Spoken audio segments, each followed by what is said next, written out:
Well, we've made a lot of progress on this project thus far, but one very important thing we had to do was take care of the irrigation system. They had this older system that utilized these bubblers to distribute water to the plants, but as you can see, the well around this particular tree wouldn't hold much more than about an inch of water before it'd be all flowing downhill and not giving much benefit to that particular plant. What we've done is we've installed a completely new system. We have a reduced pressure vacuum breaker feeding this 1-inch main line that goes throughout the whole property, which distributes water to each individual valve. These are drip valves that are set up with a Y strainer and a pressure regulator, and coming off of them we're going to have this 5/8 tubing that will go throughout the property, and this tubing gets buried, and what we do is we use these Smith emitters that get plugged into the tubing underground, and then off of that emitter we use this what's called spaghetti tubing to distribute the water to each individual plant. The reason we use these is there are rabbits and other rodents here, and they would chew the spaghetti tubing, and if the emitter was on the end of it, then we'd have water spraying everywhere. But now if they chew it, all they're doing is shortening the tubing. So we won't have an issue with losing a lot of water on this project. It's really important that you have the proper irrigation plan and installation figured out so that you get the right amount of water to all of your plants.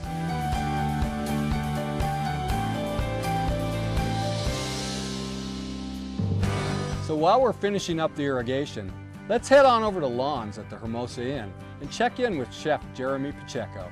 Thanks, Pete. So we're gonna make a dish off a Lawns summer menu that's coming straight from Lawns Garden and our local farmers here in the valley.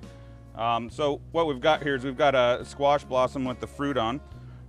So what you wanna do is we're gonna clean this blossom first. You wanna take the stamen out of there. So I just used some pliers. You're gonna pull that out of there with pliers.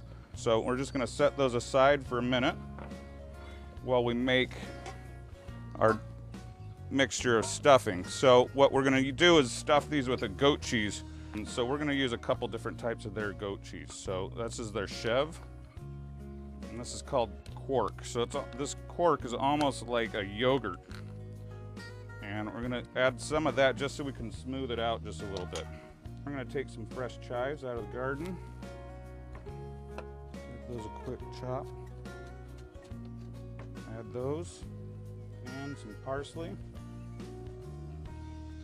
And what I like to do is just kind of bunch it up in a ball and give that a chop. I'm gonna add that to the mixture here as well. And you just want to mix the two cheeses and the herbs together there.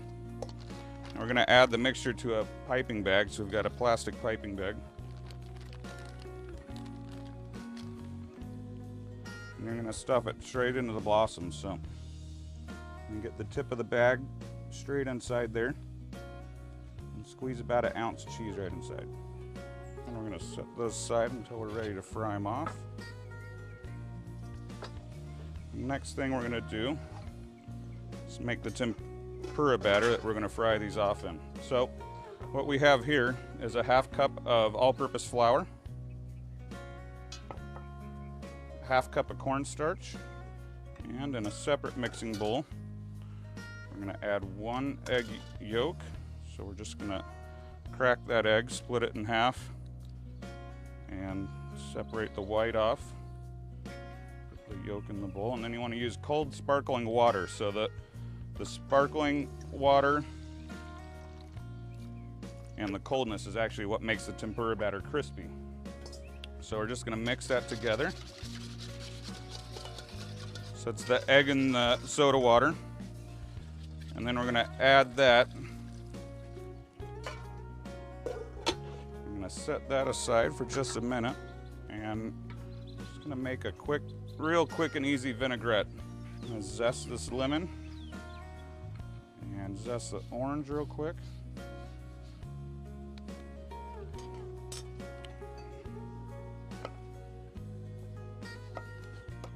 And juice both of those right in there.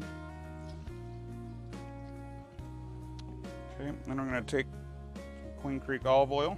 This is their Meyer lemon olive oil. And we're gonna real quickly whisk that into the orange juice and the orange zest mixture. So it's about a cup of olive oil there. We're gonna set that aside. Okay, so we've tempura fried our goat cheese stuffed squash blossoms, and then these are our shishito peppers. We just lightly coated them in olive oil, salt and pepper, and blistered them on the grill. So to finish our dish, just gonna put 2 of these blossoms on the plate. And leaning on each other. 3 shishito peppers. Some of these beautiful purple radish sprouts. A little bit of salt and pepper there. And we're going to dress all of that with a little bit of the citrus vinaigrette we made earlier. The peppers go right on top of your squash blossoms. Top it off with the sprouts. I'm going to put just a spoonful of that citrus vinaigrette on the plate to finish. And there we have Lon's goat cheese stuffed squash blossoms with blistered shishito peppers and spicy sprouts with the citrus vinaigrette. Adding color to your yard is easy and inexpensive. I'll show you how next on Step Outside.